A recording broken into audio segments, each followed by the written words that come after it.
উস্তাদ, আপনারা যারা স্পেনরে নিয়ে অনেক স্বপ্ন দেখে ফেলাইছেন, অনেকে চিন্তা করে ফেলছেন স্পেন এবার ওয়ার্ল্ড কাপ জিতে যাবে, সেমিফাইনালে চলে যাবে, তারা আস্তে করে নাকে সরিষার তেল দিয়ে ঘুমাই যান।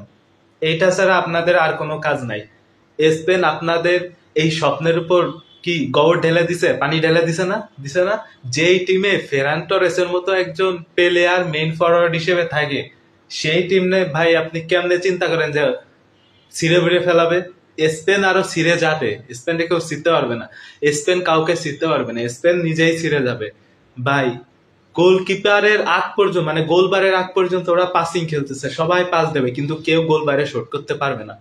কেউ গোল, ওদের জন্য 3টা গোলবার দরকার, 3টা গোলবার। ফেরান টরেসের জন্য গোলবার উঠাই নেওয়া দরকার।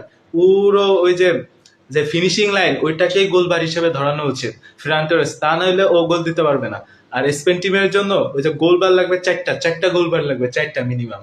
ওরা ওই পাসিং খেলবে, ওদের কামই ওই একটাই, ওরা যে পাসিং গুলো খেলে না, ওই পাসিং খেলতে খেলতেই ওদের ওয়ার্ল্ড কাপ গুলো চলে যায়। গত ওয়ার্ল্ড কাপেও যে অবস্থা হয়েছে, এইবারও ঠিক সেই একই রকম অবস্থা। পচা শামুকে পা কাটে কথা আছে না? স্পেন প্রতিবার পচা শামুকে পা কাটে, ওইটা ওদের কালচারে পরিণত হয়ে গেছে। এখন ওইটা না করলে ওদের ভালো লাগে না, ভালো লাগবেও না। মিডফিল্ড কন্ট্রোল করতে পারতেছে, কিন্তু যে ওই যে থার্ড, যেটাকে বলে অ্যাটাকিং থার্ড, ওই অ্যাটাকিং থার্ডে গিয়ে যেন সব গোলমাল পাঠাই যাচ্ছে। কেউ বল পায়ে রাখতে পারে না, কেউ একটা শুট করতে পারে না, কেউ পাস করতে পারে না।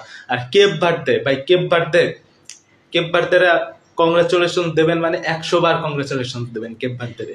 মাত্র 5 লাখ জনসংখ্যার একটা দেশ, সেখানে দ্বিতীয় ক্ষুদ্রতম আয়তনের দেশ হিসেবে কিন্তু এইবার ফুটবল বিশ্বকাপে আইছে, এবং র্যাঙ্কিং এ 2 নম্বরে থাকে স্পেন, যাদেরকে কিন্তু এত পরিমাণে হাইপে উঠাইছে লোকজন, ওয়ার্ল্ড কাপ দিয়ে দিছিল স্পেনকে।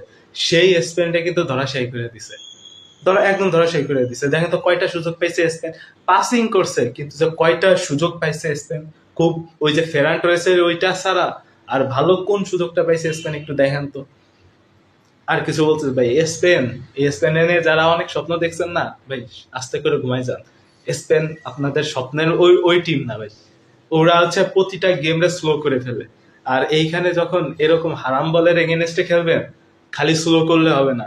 আর শেষের দিকে যে নিকো উইলিয়ামস এর নাম আইছে, ও তো ভাই আর একজন, মানে হচ্ছে বল রেখে নিজেই দৌড় দেয়। লামিনে আমার চেষ্টা করছে, দুর্দান্ত একটা পাসও দিছে, ওই যে দুর্দান্ত ওই যে ক্রসও একটা দিছিল, এটা ড্যানিয়েল মো, সেখান থেকে ড্যানিয়েল মো দারুণ একটা কাটব্যাক করছে, কিন্তু ওইখান থেকে গোলটা আদায় করতে পারেনি স্পেনের প্লেয়ার। শেষ পর্যন্ত স্পেনকে ধরাশায়ী করে দিছে কেপ ভার্দে। আপনারা আরামসে ঘুমাই পারেন, এই স্পেনকে নিয়ে যারা স্বপ্ন দেখতেছেন দেখতে থাকেন, কিন্তু স্পেন দেখাই দিছে আসলে তাদের দ্বারা কতটুকু সম্ভব।